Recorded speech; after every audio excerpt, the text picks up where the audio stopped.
খাওয়া দাওয়া শেষে থালা বাসনগুলো ধুয়ে নিচ্ছি। গতকালের ভিডিও দেখে আমার একজন প্রিয় দিদি কমেন্টস করেছিলেন।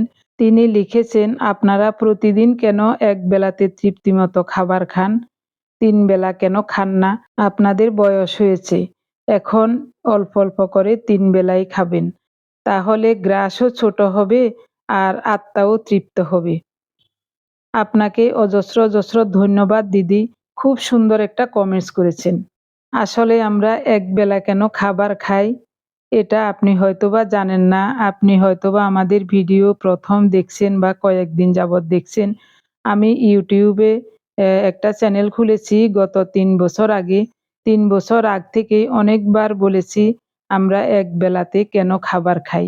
গত ৫ বছর যাবৎ একবেলা খেয়ে আগের থেকে হাজার গুণে ভালো আছি। আগে তো ৩ বেলাই খাবার খেয়েছি।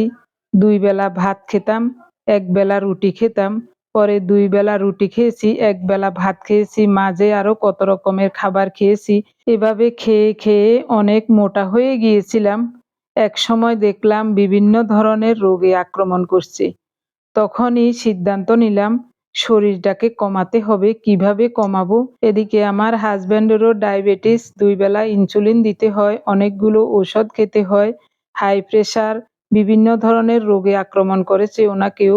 তখন একসময় অনেক খারাপ অবস্থা হয়েছে শরীরের। চিন্তা করতে লাগলাম কি করা যায়, এভাবে ওষুধ ইনসুলিন চলতে থাকলে মানুষটা তো বাঁচবেও না। আর আমারও শরীরের অবস্থা খুবই খারাপ। তখন এই ইউটিউবে ডক্টর জাহাঙ্গীর কবির স্যারের ভিডিও দেখতে পেলাম ২০১৯ সালে। উনি প্রায় সব ভিডিওতে ডায়াবেটিস এবং ওজন কমানোর কথাই বলছিলেন। তো ওনার ভিডিওগুলি দেখে দেখে কিভাবে সারা জীবন বা বাকি জীবন সুস্থভাবে বাঁচতে পারবো, বিভিন্ন রোগ থেকে মুক্ত হতে পারবো, এই জিনিসটা আস্তে আস্তে বুঝে গেলাম। তারপরেই আমরা দুজন ৩ মাস ভাত খাইনি।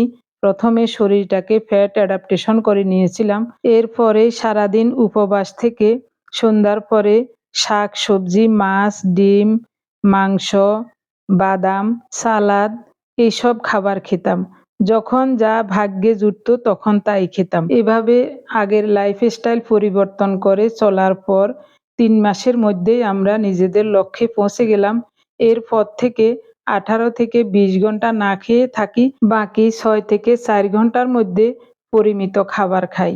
কোনো সমস্যা হয় না আমাদের। ক্ষুধা তো লাগেই না, ক্ষুধাকে জয় করে নিয়েছি আরো ৫ বছর আগে। এখন ওষুধ ইনসুলিন ছাড়া নিরাপদ জীবনযাপন করছি।